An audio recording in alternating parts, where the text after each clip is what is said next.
Well, let's cut across live to Germiston, where Thandi Klaasen's funeral is happening. In shock on the loss of this legend. You'll recall since Sunday the caption was that SA pays tribute to Thandi Klaasen, and it placed itself in a monotonous frequency in a number of titles and in newsrooms. And so it must be, because we are talking of a legend here. After all, very few individuals have captured South Africa's political and cultural imagination and impacted on the lives of many musicians as Mama Thandi has done. From the moment we heard of her passing away, tributes have come thick and fast, with scribes using their vantage point in describing her, as you have also heard the speakers as they were talking about here. In doing so, most of the people that pay tribute to her, they portrayed a rich portrait, each facet appealing to different groupings. The list of volunteers include their own fellow musicians. It includes also the political parties across all the sphere, the literary giants, including also ordinary people, all agreed in passing that she has been transported to the pantheon of legends, those whose mortals, who through their contribution and creativity will continue to live with us. One of our own, a legend of international stature, Mama Thandi, whose soothing voice drowned frustrations and kept hopes alive during the struggle day from Sophia Town to Soweto and then beyond our shores, is now but a lingering fond memory embodied within our hearts. You will recall, colleagues, that the President Zuma has best summed up the indelible imprint that Ma Thandi Klaasen has left behind. Also, it's also pleasing that her contribution in the arts and keeping hope alive was recognized in her lifetime. She also received one of the great honors the country bestows on its citizens, the Order of the Baobab in gold in 2006. These tributes express a sense of both loss and celebration of a life well lived, as if taking cue from these airways during this week. They continue to disrupt the message gloom by playing some of her memorable songs, because it is through her music that she will continue to live amongst those she leaves behind.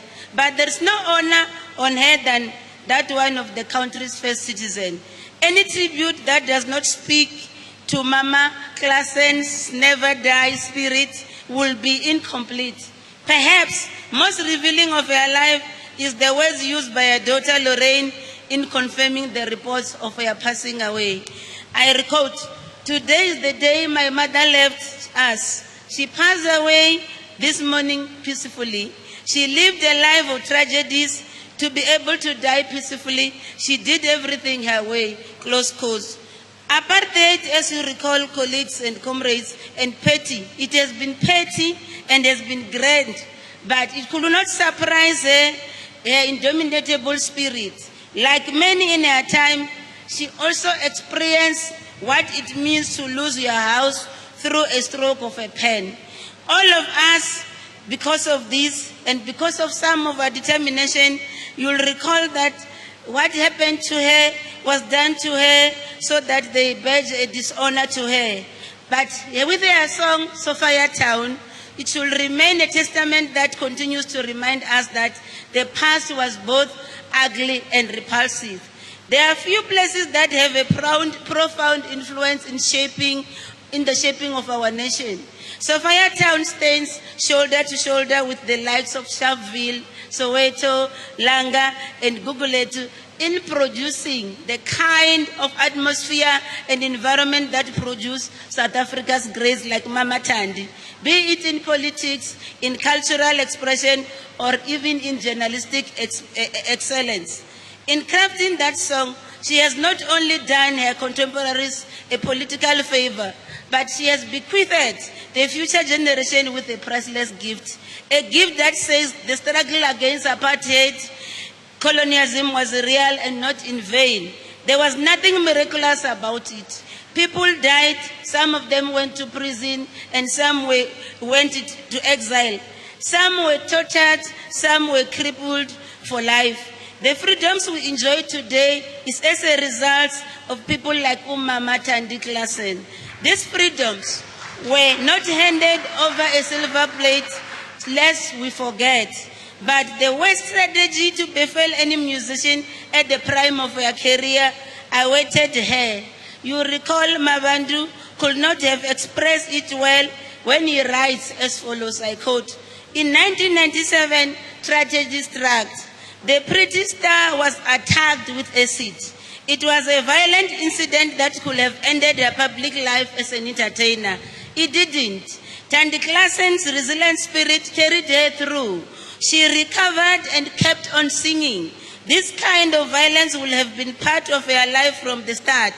To be a singer in Sophiatown, for instance, meant that more and more often than not, the young Thandi Klaasen will perform for gangs and thugs as their primary patrons at shebeens, clubs and halls." Close quote. No one brings this career-ending tragedy sharper than her own beloved friend, Umama Abigail Kuveka. She's here in our midst. I love her remarks when she said, quote, "For her to be bent like that and still have the courage to stand on stage in front of millions and sings, I admired her for that. Some of us get a pimple or blue eye and you go, I'm not going to work." She had even joked about it and say, "They can burn my face, but they can never burn my voice." Close quote. The SABC was the platform to promote her golden voice that entertained and dazzled all of us, near and far. Well, that was Faith Muthambi, the communications minister, speaking at the funeral of Thandi Klaasen.